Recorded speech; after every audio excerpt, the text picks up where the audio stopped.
আজকে কথা বলবো কোন প্রোগ্রামিং ল্যাঙ্গুয়েজটি প্রথমে শেখা উচিত। আপনি যদি প্রোগ্রামিং শিখতে চান তাহলে কোন প্রোগ্রামিং ল্যাঙ্গুয়েজ দিয়ে প্রোগ্রামিং শেখা শুরু করতে পারেন সে সম্পর্কে কথা বলবো। সেই সাথে প্রোগ্রামিং শেখার কিছু ফ্রি সোর্স শেয়ার করব। তো শুরু করা যাক।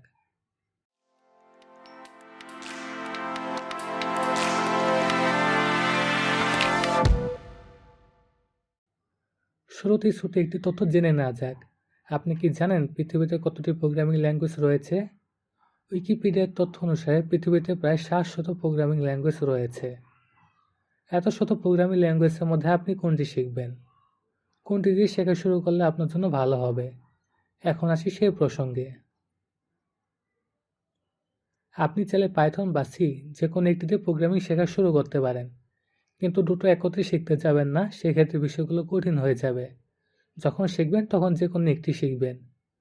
প্রোগ্রামিং ল্যাঙ্গুয়েজের একটি মজার বিষয় হলো, আপনি যদি একটি প্রোগ্রামিং ল্যাঙ্গুয়েজ শিখে ফেলেন, পরে অন্য একটি প্রোগ্রামিং ল্যাঙ্গুয়েজ শেখাটা আপনার জন্য সহজ হয়ে যাবে। কারণ প্রোগ্রামিং ল্যাঙ্গুয়েজের লজিকগুলো অনেকটা একই রকম, শুধুমাত্র সিনট্যাক্সগুলো ভিন্ন হয়। এখন প্রশ্ন হলো, আপনি প্রথমে কোনটি শিখবেন, পাইথন নাকি সি? সে উত্তর পাইথন এবং সি এর মধ্যে তুলনা করে খুঁজে বের করা যাক।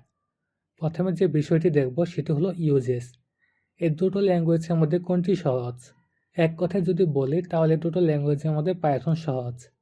এরপরে বিষয়টি কোড। ধরুন আপনি পাইথন এবং সি দিয়ে প্রবলেম সলভ করবেন। অধিকাংশ ক্ষেত্রেই দেখা যাবে সি প্রোগ্রামের তুলনায় পাইথন দিয়ে কোড কম লিখে আপনি প্রবলেম সলভ করে ফেলতে পারবেন। অর্থাৎ তুলনামূলকভাবে পাইথনে কোড কম লিখতে হয়, কিন্তু সি প্রোগ্রামিংয়ে কোড বেশি লিখতে হয়। এরপরে তুলনার বিষয়টি হলো স্পিড। আপনি প্রোগ্রাম লিখে যখন চেক করবেন আপনার প্রোগ্রামটি ঠিক মতো কাজ করছে কি না, তখন আপনার প্রোগ্রামটি রান করতে হবে। প্রোগ্রাম রান করতে যে সময় লাগে সে সময়কে স্পিড বোঝানো হচ্ছে। এক্ষেত্রে পাইথনের স্পিড স্লো আর সি প্রোগ্রামের স্পিড ফাস্ট। এরপর ডিক্লারেশন অফ ভেরিয়েবল। প্রোগ্রামিংয়ে ভেরিয়েবল বলতে একটি টার্ম রয়েছে। যখন প্রোগ্রামিং ল্যাঙ্গুয়েজ শেখা শুরু করবেন তখন ভেরিয়েবল কনসেপ্টটি ক্লিয়ার হবে। পাইথনে ভেরিয়েবল ডিক্লারেশন করার প্রয়োজন হয় না, কিন্তু সি প্রোগ্রামিংয়ে অবশ্যই ভেরিয়েবল ডিক্লেয়ার করতে হবে, নইলে প্রোগ্রাম ভুল হবে। সর্বশেষ এরর ডিবাগিং। প্রোগ্রামিংয়ে যদি কোনো ভুল থাকে তাহলে সে ভুল খুঁজে বের করে সলভ করা হলো এরর ডিবাগিং।